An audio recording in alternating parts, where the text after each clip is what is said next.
How was my first ayahuasca experience? Intense, to say the least.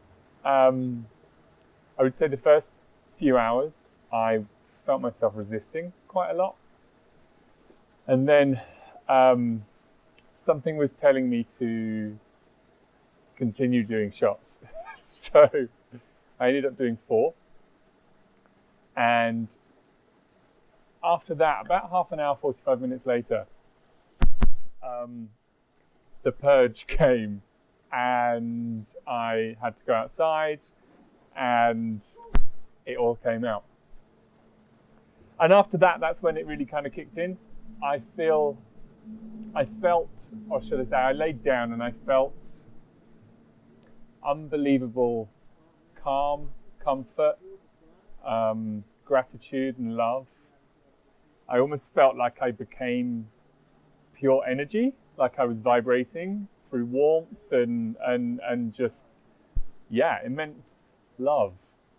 That was when things started to change a bit and family started to become a part of the experience. And my mum presented herself to me, which was incredibly healing. It enabled me to forgive, to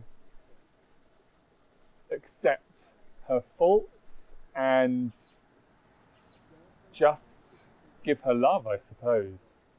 And then it kind of went through my sister, a similar experience, my father, who for a long time I've held lots of feeling of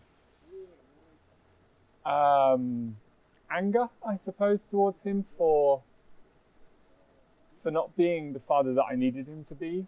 And this really allowed me to let go of that, to forgive him, to forget, to move on, to send him love, and just to begin living my life, not necessarily without him, but to know that he will be fine and I will be too.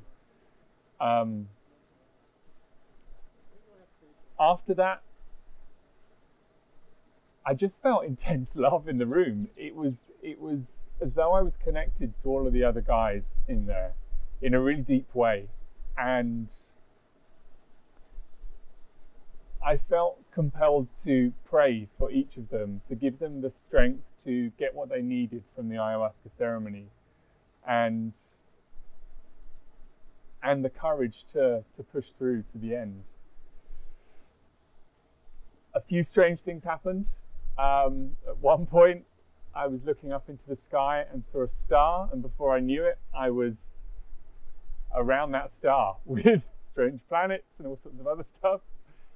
And then I returned to Earth and set off for the moon, and was looking down at all of the incredible craters and landscapes and seeing the Earth in the distance. It was kind of crazy, and I don't really know the meaning of that yet, but it was unlike anything I've ever really experienced before. Another thing is, while I was laying down, that feeling of being pure energy, because of that, I didn't notice the things my body was doing. For instance, at one point, I found myself crying, and I had been crying for a while, but didn't notice. My face was wet. I wasn't even upset. It was more tears of joy, tears of happiness, and also love for myself. I kind of discovered my courage, my strength. And it was unbelievable. I'm still definitely processing it, but it was unlike anything I've ever experienced before.